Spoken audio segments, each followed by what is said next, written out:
Monsieur le journaliste, si vous avez des questions, c'est le moment de les poser. Secrétaire d'État, il fait plus d'application pour la cause de son pays. Secrétaire d'État, félicitations. Le ministère de l'Agriculture, des Ressources naturelles et du développement rural s'estime heureux de recevoir aujourd'hui en son sein l'ambassadeur du Japon et son équipe et procéder du même coup à la cérémonie de remise de dons KR2 2012.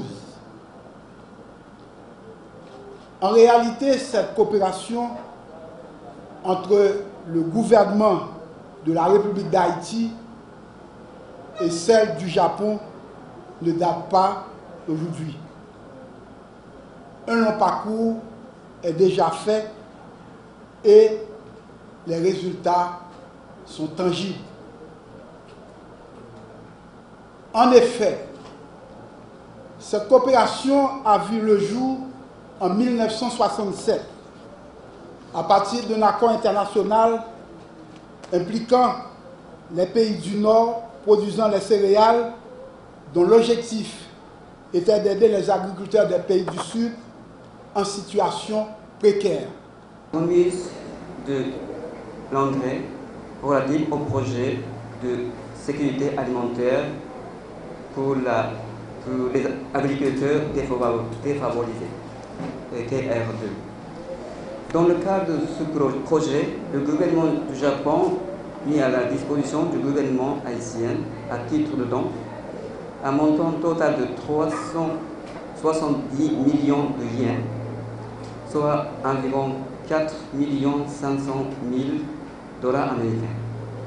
Ce montant a servi à l'achat d'intrants agricoles, d'engrais complets et urée, pour les cultures de riz, et maïs, bananes et haricots. Je suis heureux que tous les intrants sont arrivés en Haïti le mois dernier et le gouvernement haïtien a commencé à les distribuer auprès du peuple haïtien.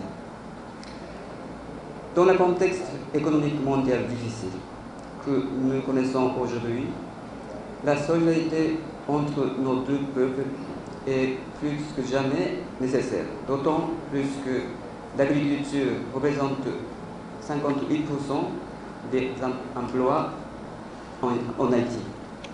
Donc, amélioration de la production agricole endommagée par le séisme et récemment par la tempête Isaac en août dernier est plus que jamais nécessaire du point de vue de la sécurité alimentaire à moyen et à long terme.